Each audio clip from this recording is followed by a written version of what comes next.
Good afternoon, everyone. This is Dawn Fischer with Becky Bloomfield of the CoCo Wine Company.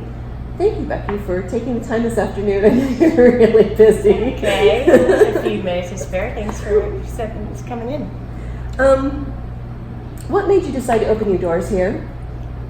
Well, as you know, I'm a winemaker, and basically I grow a lot of grapes, but I don't have my own winery. Mm-hmm. So I've been making wine for 15 years, and up to 11 years ago, I was just basically knocking on doors and trying to get my wine into different restaurants and things like that in Contra Costa County, Walnut Creek, Pleasanton, and I was approached by a friend who had this space available, and she said, "What do you think would go in nice in here?" And I said, "I think I'd go wine shop or a tasting room."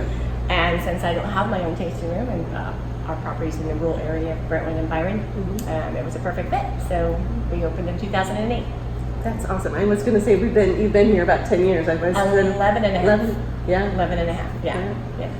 Are you from this area originally? I'm not. I was raised in the foothills, but my husband Tom was born and raised here. Okay. And when did you move into the area? We came here in '95. Okay. And we moved our kids up here from Fresno because we were running some ranches for another local farmer in Fresno County. Oh, wow. So we came up here to take over the family ranch when his dad decided to retire. Awesome. And that's when we started diversifying with our crops and putting in other things besides tomatoes. Well, and you do, I mean, I know you have cherries, and you've got the wine grapes. What else do you guys have invested in at this point? We have almonds. So we're the first new planting of almonds in this side of the county in 50 years. Wow. So we have a 17-acre piece at our home ranch. We have a 40-acre piece at Pointed Timber and Byron Highway, and we're just disking and ripping the ground at Marsh Creek Road for another 50 acres. So for people that aren't real familiar with the Brentwood area, from what I know, this was a very large almond and walnut grove area way back when. Right, mostly Oakley with almonds, and then there was a lot of walnuts in and around the area, and we also used to grow a lot of lettuce, if you can believe that. Wow. Yeah, like romaine. So crazy. It's weird because it gets so hot here. I guess that may have been a winter crop. Probably a spring crop, yeah. Yeah. But I mean, this soil is very diverse, and of course we're Class 1 soil, so you can grow just about anything here. Exactly, which is why we are fortunate enough to have all the different picks that last all summer long. Right. And a farmer's market, which does pull a lot of our local people. So, yeah. What drives or motivates you on a daily basis? I don't know. I think I'm just hardwired to work. You know, I don't think I've known anything else. I really enjoy it when people come in and haven't been in here before, and I get to try them on different wines, not just my wine, but I carry other of the local Contra Costa wines, and people just are unaware of the history here. And I mean that there's ancient vines that have been grown here for 200 years, and you know it's just pre-prohibition there were 150 wineries in Contra Costa County. Right. I mean we've been doing this for a while, but since it was squashed out, in the during the prohibition period, it's just now, we're just now kind of getting up to speed again. Yeah, and I will be interviewing John from the Wine Growers Association next week for the association, but I know that you're also a member of the association. Yeah, I'm a member of the association. I'm currently co-chair. Yeah. So. What weird requests might you have from clientele? Real requests.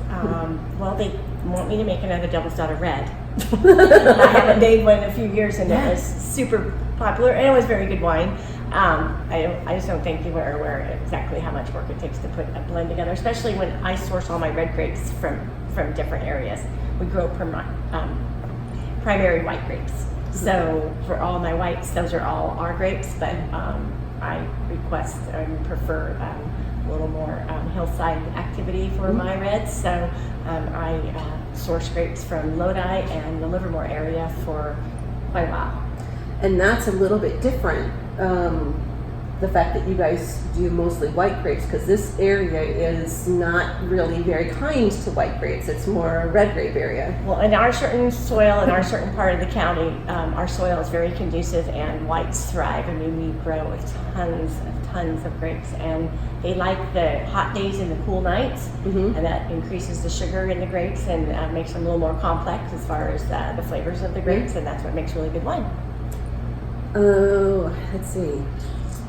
since you've been here so long, you've probably witnessed some significant changes in the area. Yeah, when we first moved here, there was a population of 10,000 people. And we're up to 56, 58, something I like that. I think we're in the 60s now. Oh, it may be. So, and then when Tom was growing up here, it was a town of 2,000.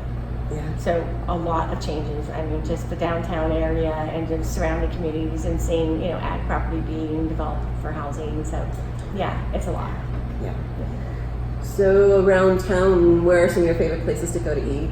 Yeah, well, there's some great shops downtown to eat. I mean, I love Sweeney's, I love Zephyr's. We have a new place, Rubiano's. That's really nice. The sandwich shops are great too.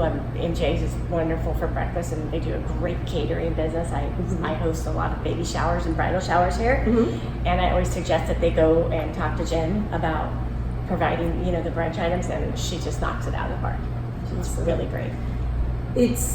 And I know this is part of the reason why I'm doing all this. It's really important for me to keep the family atmosphere going here and to support our local vendors. Yeah. What is your take on that? I support your theory 100%. I mean, I'm a part of the Downtown Brentwood Coalition, which is basically a group of mom and pop business owners. There's no corporate ownership down here at all. So everybody that's down here owns their own facility and runs their own shop. And we come together and we put on festivals, and we do this to bring awareness to the downtown area. Because believe it or not, there's people that still don't know we're here.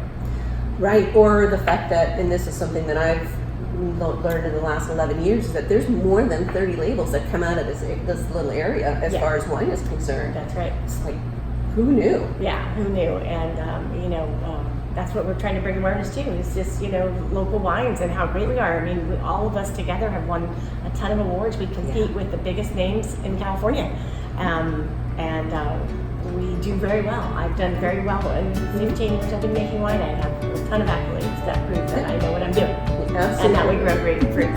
So, Becky, I want to thank you for your time today, and thank you everyone. I hope you